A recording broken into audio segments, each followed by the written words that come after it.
नमस्कार, सत्य हिंदी के 11 बजे के न्यूज बुलेटिन में आपका स्वागत है। मैं हूं आपके साथ निकिता। खबरों से पहले एक नजर डालते हैं हेडलाइंस पर। लालू के बेटे तेज प्रताप यादव गिरफ्तार, 14 दिन की न्यायिक हिरासत में पटना की पेयोर जेल भेजे गए। प्रदर्शन में शामिल हुए छात्र से गाली गलौज और मारपीट का वीडियो अखिलेश ने किया शेयर। नए शिक्षा मंत्री से छात्रों की अपील, पेपर लीक दोबारा ना हो यह सुनिश्चित करें।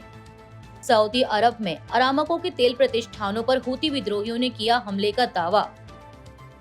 अमेरिकी अदालत ने ट्रंप की $1 लाख की H-1B वीजा फीस को किया खारिज।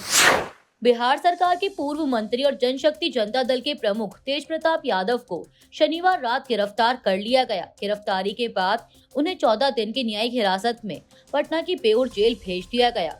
तेज प्रताप यादव 25 जुलाई को आयोजित बिहार बंद में शामिल हुए थे। उस दौरान पुलिस ने उन्हें कुछ समय के लिए हिरासत में लिया था, लेकिन बाद में छोड़ दिया था।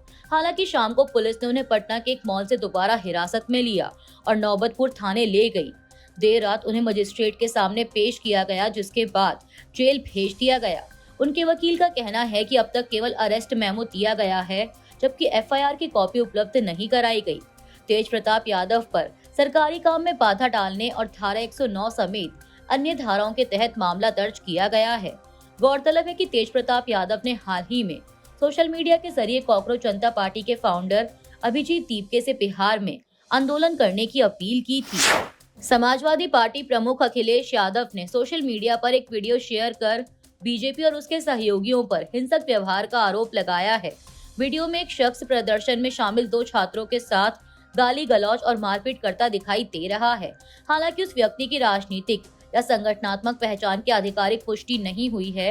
अखिलेश ने आरोप लगाया कि युवाओं से किए गए वादों के कुछ घंटों बाद ही बीजेपी नेता उन्हें डराने की कोशिश कर रहे हैं। उन्होंने संबंधित व्यक्ति की तुरंत गिरफ्तारी की मांग की और कहा कि बीजेपी अपने वादों पर भी कायम नहीं रहती।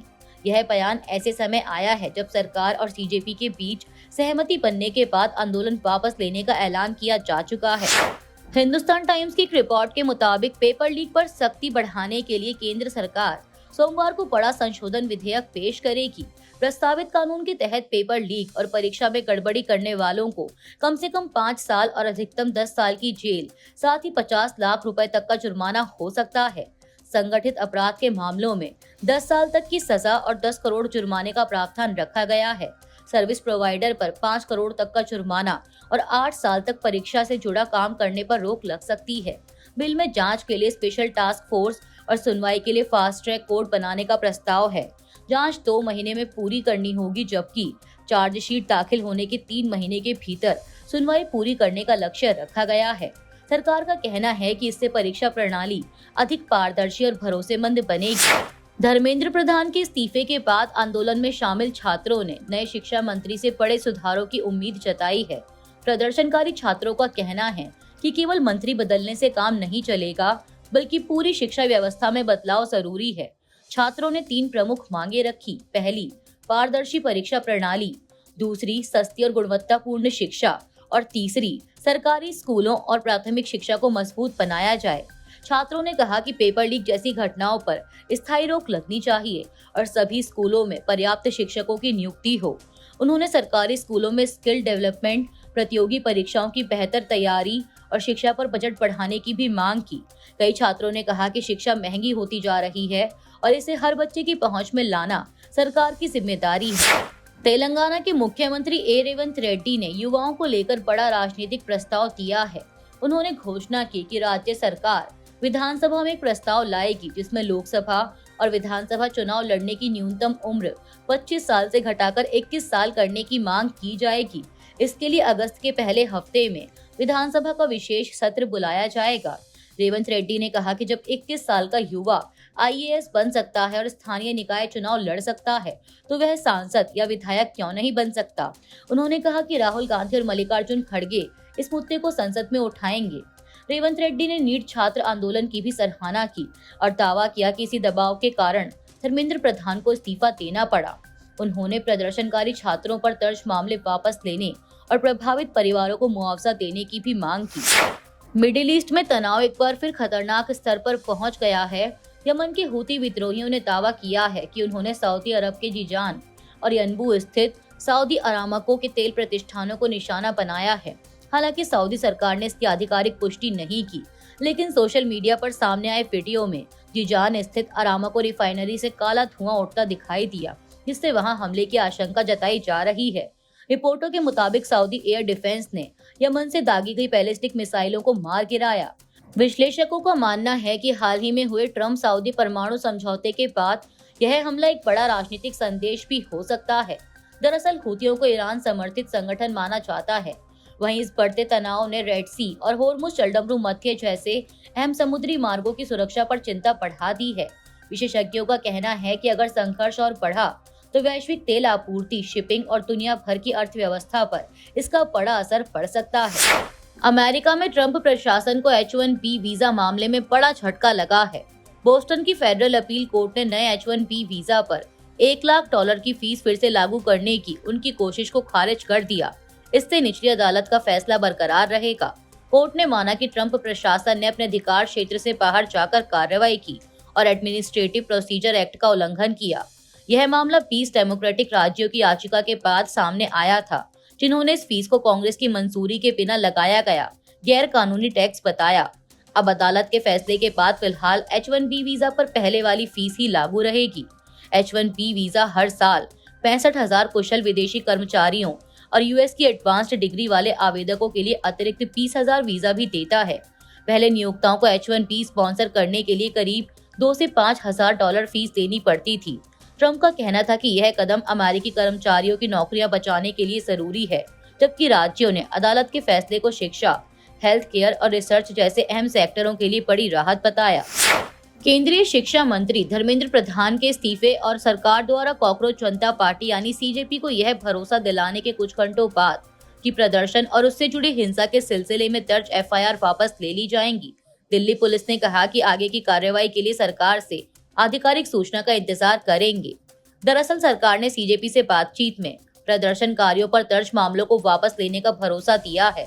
हालांकि पुलिस अधिकारियों ने स्पष्ट किया कि FIR सीधे वापस नहीं होती, कानूनी प्रक्रिया के तहत ही मामला बंद या वापस लिया जा सकता है।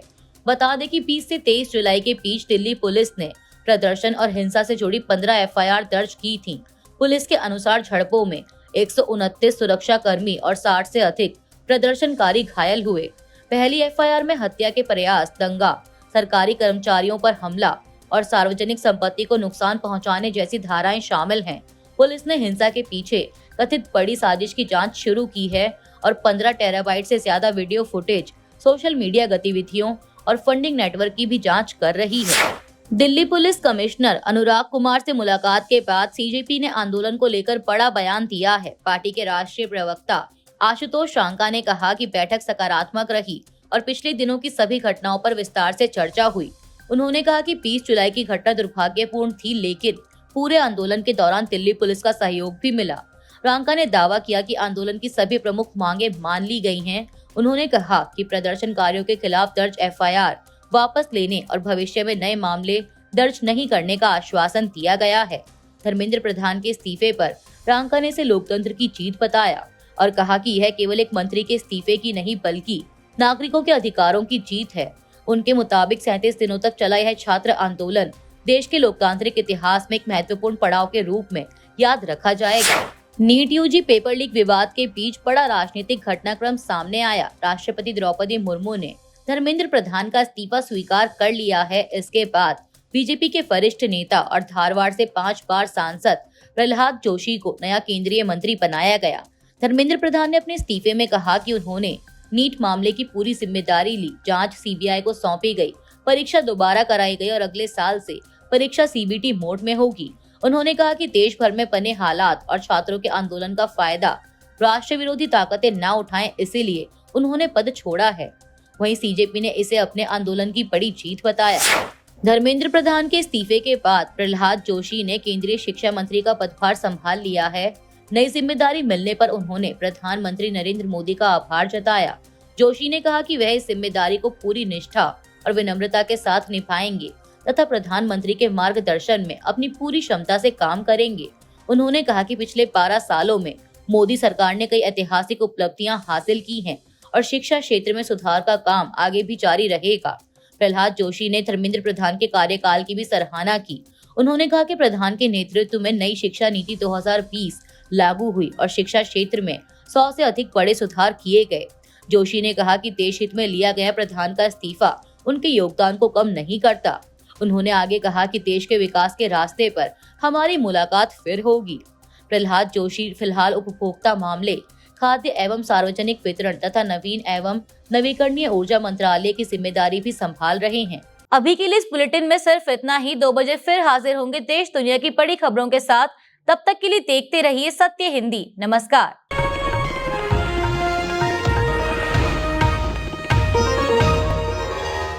Copyright disclaimer under Section 107 of the Copyright Act 1976. Allowance is made for fair use for purposes such as criticism, comment, news reporting, scholarship, and research. Fair use is a use permitted by copyright statute that might otherwise be infringing.